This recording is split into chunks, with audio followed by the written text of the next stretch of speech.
Today, let's talk about prayer or pagdadasal. Usong-uso to ngayon at ginagawa ko din to noon.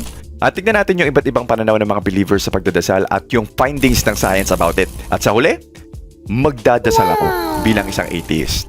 Pwede ba yun, man? Umpisa natin by looking at some examples sa mga paraan daw ng pagdadasal ayon sa iba't ibang paniniwala ng mga believers. Ito ang tamang pagdadasal. Sa 7 ni Mateo. Huwag niyong gagamitin yung walang kabuluhang paulit-ulit. At nalalaman ng inyong ama ang lahat ng mga bagay na inyong kinakailangan sa kanya bago niyo pahingin sa kanya. So sabi niya alam na ni God yung kailangan mo bago mo pahingin. So pag nagdasal ka at hindi binigay sa'yo, malamang ibig sabihin nun hindi mo kailangan yun. Diba? Parang pumunta ka sa restaurant tapos alam na ng waiter yung order mo bago ka pa umorder. So hindi mo na kailangan umorder. Basta manalangin ka, taimtim sa puso mo.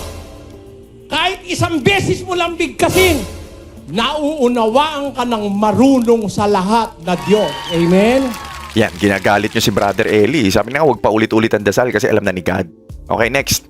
Corinto 12:8 ay nagsabing 3 beses kong idinalangin sa Panginoon na alisin ito. Aba, 3 beses po, iisa ang hinihingi ni Apostol Pablo. Ibig bang sabihin, si Jesus, si Apostol Pablo, sapagkat nanalangin ng paulit-ulit sa iisang paraan ng panalangin, ay nagkamali? At higit sa lahat, yun pong ejaculation. Oh my Jesus, forgive us our sins. Ang masama po, manalangin ng paulit-ulit na walang kabuluhan. Yan po ang turo Okay, ng so Biblia. yun na nga, no? Bible verse versus Bible verse, interpretation mo versus interpretation ko.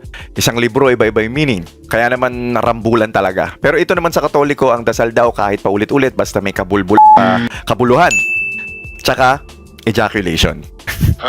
Well, hindi pala sexual ang common meaning ng ejaculation. Parang 1600s pa nila ginagamit yung ejaculatory prayer. Tapos ang yung sexual meaning ng ejaculation parang noong early 1900s lang daw nag-umpisa. So, kahit paulit-ulit ka mag-ejaculate, okay They are lang. facing the Qibla with the correct intention, Muslim? and they should offer the prayer standing. The first step would be to raise one's arms up to shoulder height or up to the ear height. There are 3 ways in which a person can hold. Alam ko, his 5 hands. times a day ang dasal sa Muslim eh. May specific na mga positions at actions at Arabic lang ang language.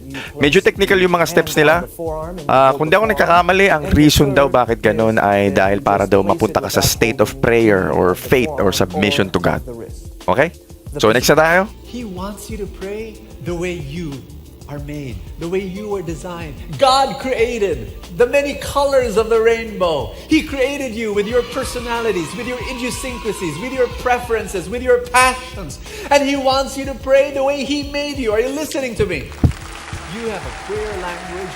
Ayos panoorin to si Bo Sanchez all day. Ang galing ng energy niya. Talented speaker siya, kaya naman marami siyang napapa-amen.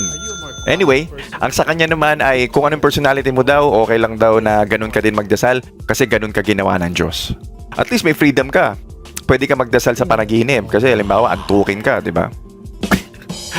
Ito naman, last example. Napaka-special tayo dahil may ama tayo na nasa langit.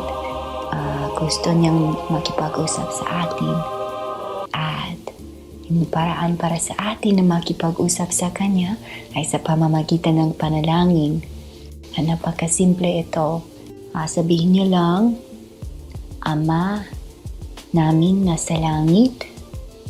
Tapos kung ano yung gusto niyong sabihin, magpasalamat, hilingin, magtanong, kung ano yung gusto niyong sabihin sa Diyos, basta galing sa puso. Try natin.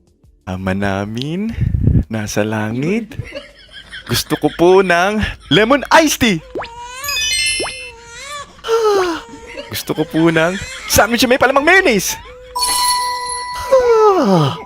Gusto ko po ng maraming pera.